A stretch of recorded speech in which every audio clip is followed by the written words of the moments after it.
दोस्तों, जीवन में हम सभी अवस्थाओं में अपने अपने गुणों का साम्राज्य करते हैं और ये गुण हमारे व्यवहार को प्रभावित करते हैं। चलिए इसे एक मजेदार तरीके से समझते हैं। रजोगुण आग की तरह। रजोगुण वाले लोग जीवन को आग की तरह देखते हैं। उनका उत्साह हमेशा ज्वलता रहता है और वे हर काम में बढ़ जाते हैं, जैसे कि उनकी पास आग हो। जब ये लोग किसी चीज में लग जाते हैं तो वो उसे तनावपूर्ण बना देते हैं, जैसे कि आग जलाकर खाने की बजाय उसको जला देंगे।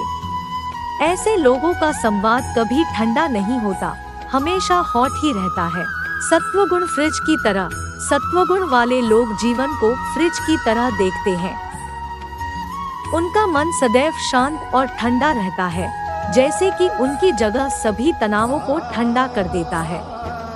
जब वे किसी स्थिति में होते हैं तो वे समय से समय पर ठंडा हो जाते हैं, जैसे कि फ्रिज का दरवाजा खोलते ही ठंड आ जाती है।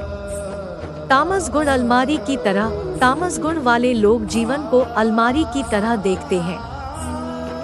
उनका दृष्टिकोण हमेशा धुंधला और धीमा होता है और वे ज्यादातर सुनसान और अस्पष्ट जगहों में रहते हैं, जैसे कि उनकी जगह तालों और अलमारियों से भरी होती है। ऐसे लोगों के पास हमेशा ही सोने के बजाय बोर्ड और डस्टर होते हैं। इन गुणों के बारे में सोचते समय हमें यह जानना चाहिए कि हम किस गुण को अधिक बढ़ावा देते हैं और किसे कम करते हैं। भगवद गीता में यह सिखाया गया है कि सत्वगुण का अधिक विकास करना सही होता है, क्योंकि यह शांति, ज्ञान और समझ को प्राथमिकता देता है।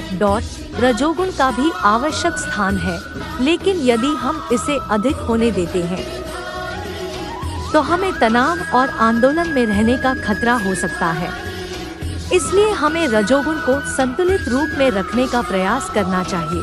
तामस गुण को कम करने का प्रयास करना बहुत महत्वपूर्ण है, क्योंकि यह धूप की तरह अवस्थाओं को अंधकार में ले जा सकता है।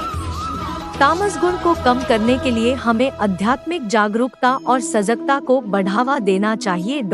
इसलिए हमें सत्वगुण को अपनाने का प्रयास करना चाहिए, जिससे हमें शांति, समझ और आत्मा साक्षात्कार की दिशा में मदद मिलती है। हमें अपने गुणों को जानने का प्रयास करना चाहिए और उन्हें संतुलित रूप में रखने का प्रयास करना चाहिए, ताकि हम अपने जीवन को संजीवनी और आनंदमय बना सकें। आखिर में आप यह समझने के लिए भी परामर्श दे चाहिए कि यह गुण तो हमें बदल नहीं सकते, लेकिन हम अपने गुणों के साथ बेहतर जीवन जीने का तरीका सीख सकते हैं। अगर आपके पास इस संदेश या भगवद गीता के बारे में कोई सवाल है तो कृपया नीचे टिप्पणी करें और इस मजेदार गुणों के बारे में अपने दोस्तों और परिवार के साथ साझा करें, ताकि हम सभी मिलकर आत्मा के अद्वितीय सफर को समझ सकें। आपका साथ देने का धन्यवाद।